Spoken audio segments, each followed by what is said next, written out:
qui ne seront pas remplis du Saint-Esprit, ils auront quelques soucis à l'enlèvement.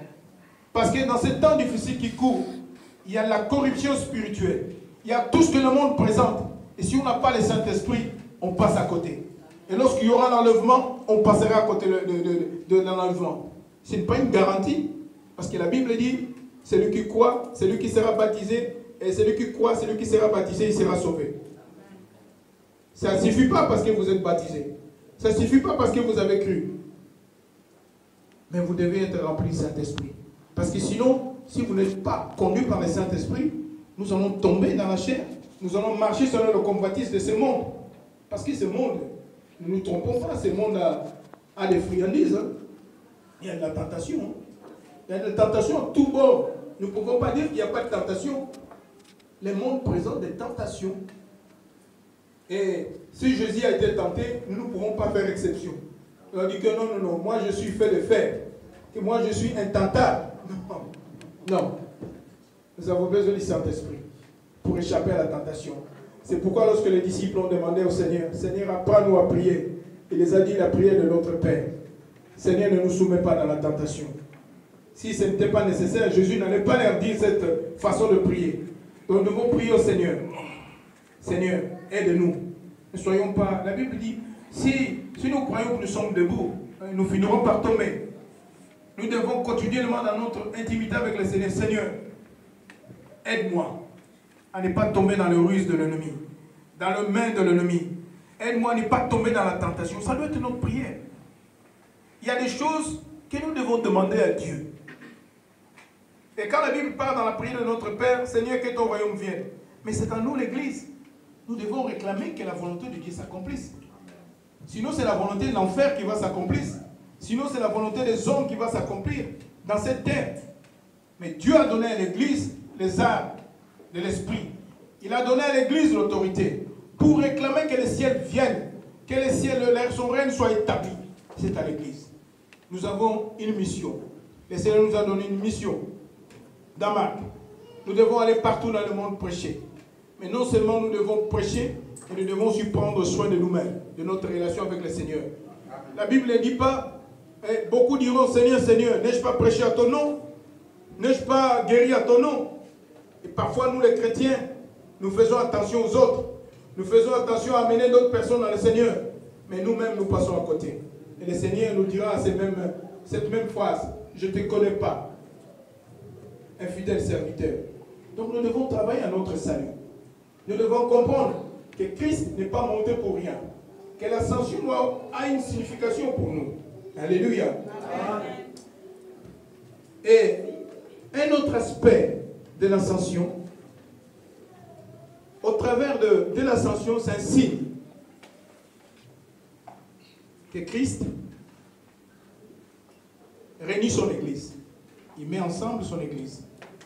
Au travers de l'ascension, vous savez, la Bible parle, quand il parle de l'enlèvement, là où, pour l'instant, l'Église, nous sommes sur terre. Le Seigneur Jésus est auprès de la droite du Père. Et nous avons le Saint-Esprit. Mais la Bible parle qu'il y aura un mariage.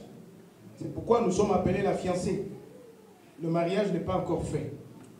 Et lorsque vous lisez dans 1 Thessaloniciens 4, je crois dans le verset 13, la Bible, lorsqu'il parle de l'enlèvement, qu'est-ce qu'il dit à propos? La Bible dit que à un signal donné, brusquement, comme un voleur, comme il vient, à un signal donné, ceux qui sont morts en Christ, ceux qui sont morts en Christ ressusciteront.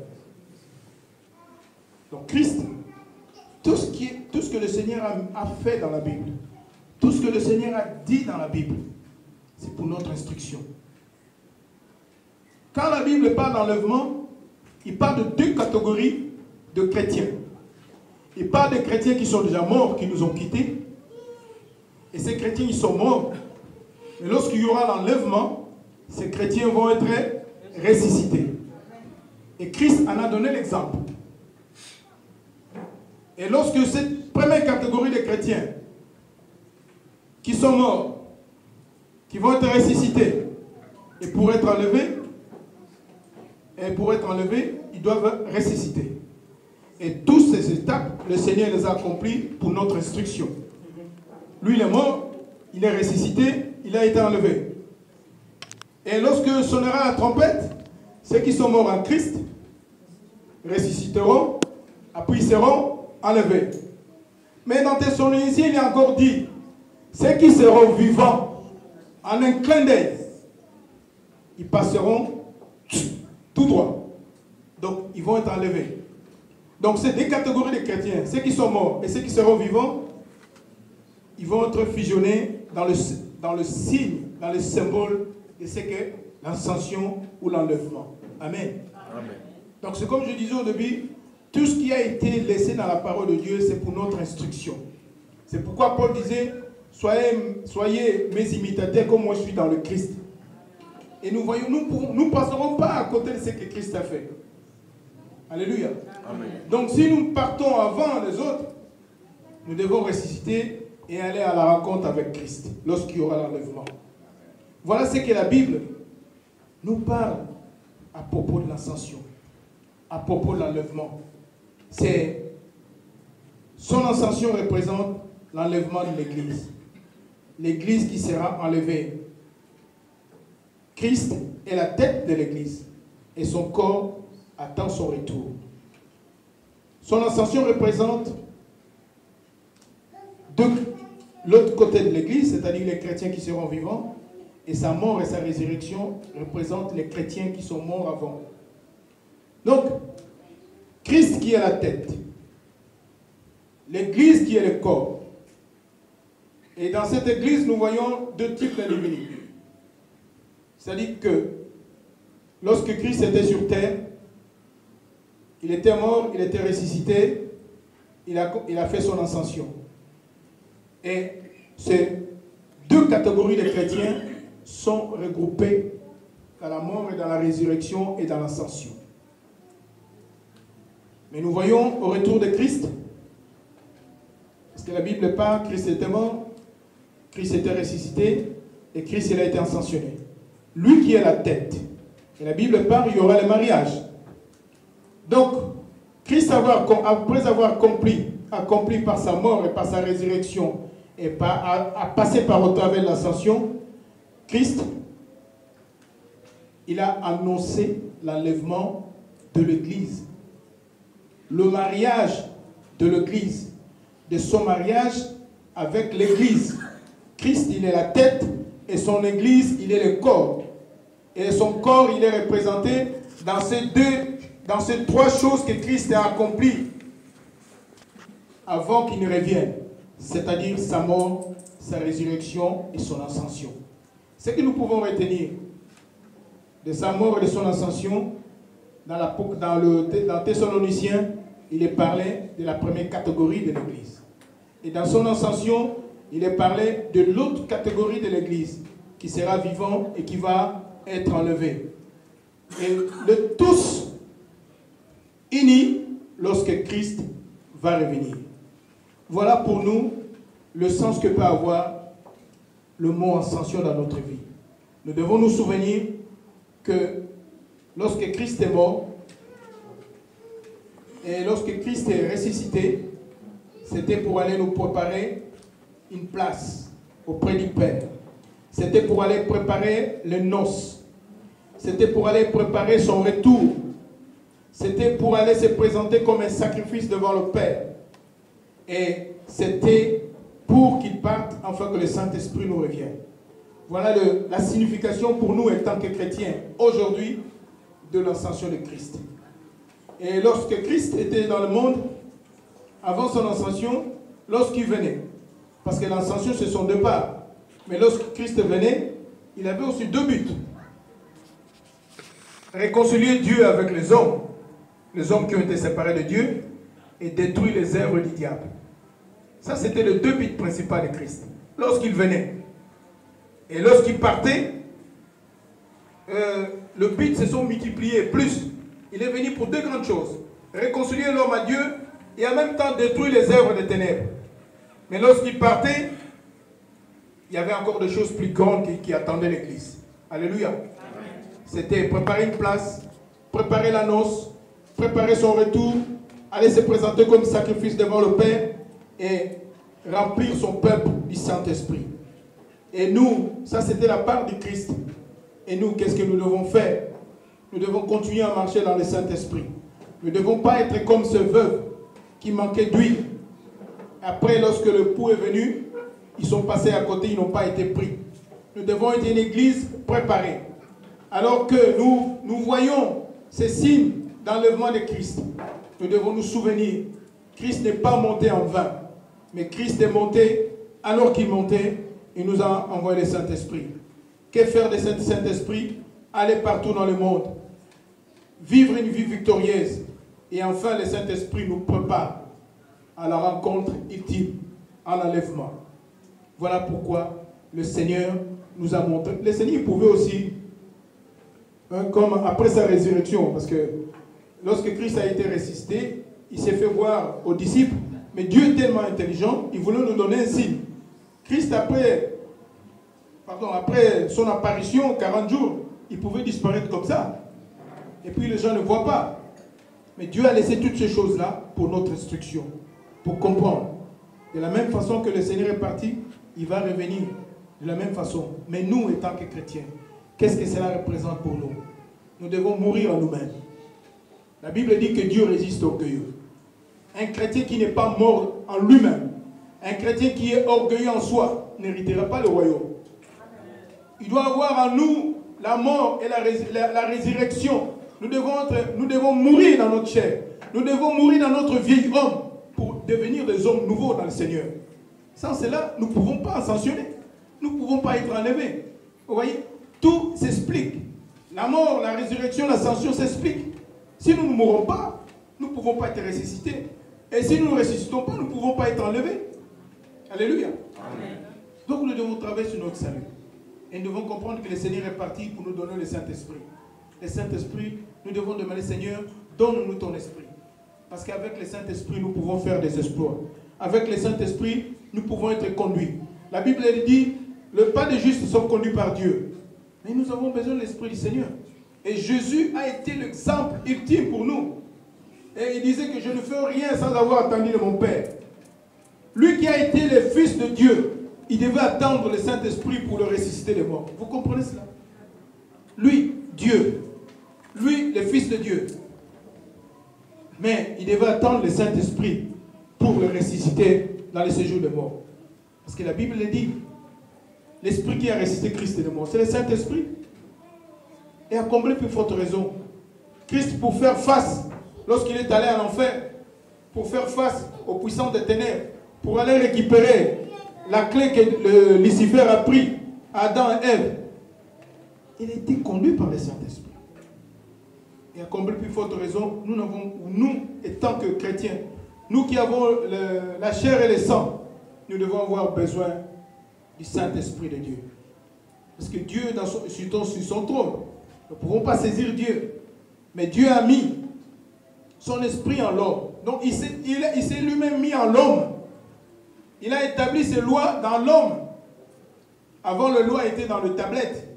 Les gens allaient les consulter dans le tabernacle. Mais lorsque nous avons accepté Christ, et réellement, il faut que nous soyons sûrs que nous avons accepté Christ dans notre vie. Parce qu'il faut que le fruit soit digne. Ce n'est pas parce que je viens à l'église chaque dimanche que j'accomplis la volonté de Dieu. Ce n'est pas parce que je fais des miracles, je pose le main au malade, les malades sont guéris, que j'accomplis la volonté de Dieu. Nous devons être sûrs que nous sommes dans la parfaite volonté de Dieu. Donc, nous avons besoin du Saint-Esprit pour nous conduire, pour nous diriger dans les grandes décisions que nous devons prendre dans notre vie. Nous devons dire, Seigneur, j'ai besoin de ton Saint-Esprit. J'ai besoin de ton esprit qui te représente sur terre. Que ton esprit me guide. Alléluia. Amen.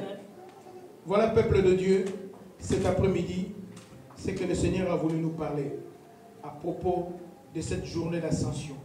Qu'est-ce que nous pouvons retenir dans cette journée? C'est ces 5 points que je parlais. Et quelle est notre part en nous commémorant? C'est une comme on voit le 14 et 18, hein, les gens vont déposer des gerbes de fleurs, pour se commémorer de ce qui s'est passé. Nous, lorsqu'on commémore l'ascension, nous devons avoir une idée claire, une idée juste. Nous ne devons pas commémorer l'ascension, nous ne devons pas nous souvenir de l'ascension comme font les païens, comme font le monde. Mais lorsque nous nous souvenons de l'ascension, lorsque nous voyons dans notre calendrier ascension, les collègues de travail nous parlent, oh, il y a ascension, c'est férié. Nous devons nous souvenir de toutes ces choses-là. Nous devons nous souvenir pourquoi Christ est monté. Christ est monté pour un but. Il n'est pas monté en vain. Si nous comprenons toutes ces choses, le Seigneur va dire, mais mes enfants, j'ai tout expliqué. J'ai donné des signes. Alléluia. Amen. Pour l'avenir de Christ, les prophètes ont donné les signes. Christ, pour son retour, il nous a donné les signes. Il nous a donné les signes. Pour lui, pour être enlevé, il est mort, il est ressuscité. Donc il nous a donné les signes. Que vous, mes enfants, vous devez mourir en vous-même. Vous devez porter votre croix. Afin que l'esprit de vie vienne vous ressusciter. Et enfin, lorsqu'il y aura l'enlèvement, je viendrai vous prendre. Alléluia. Amen. Que le Seigneur soit béni. Amen. Merci, applaudissons le Seigneur.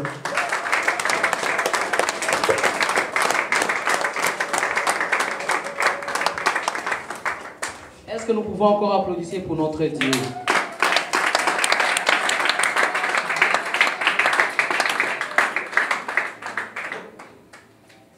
Amen. Amen.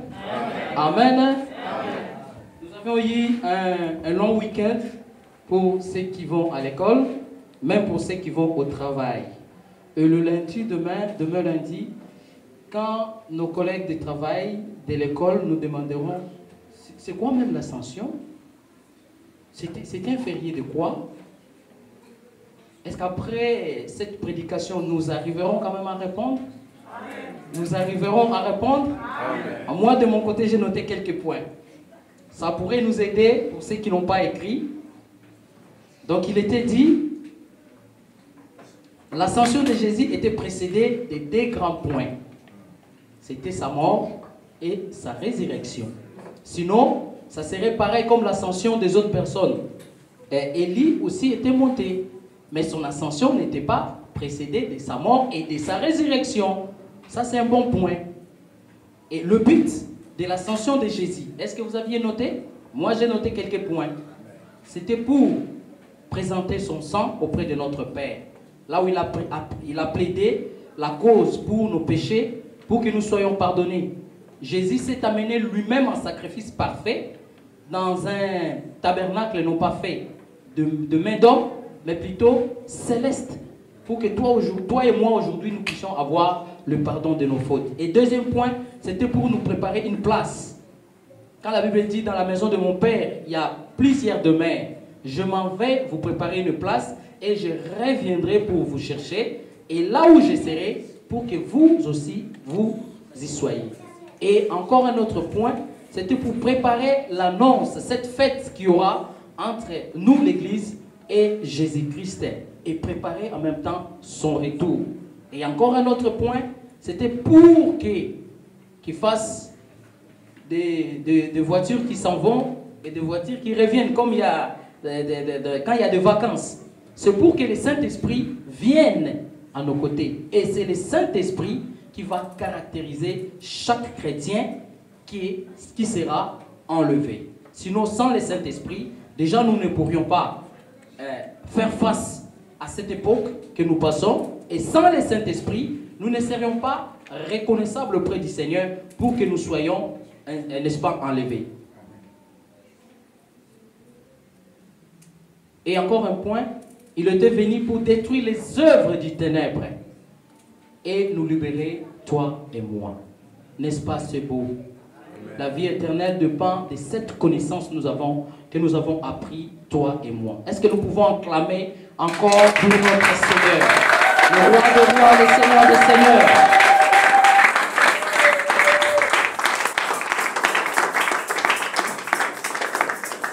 Bien-aimés dans le Seigneur, la Bible dit, le rappel du Seigneur sont dignes de foi. Nous avons besoin de ces rappels. Sans plus tarder, nous passons à la suite de notre programme.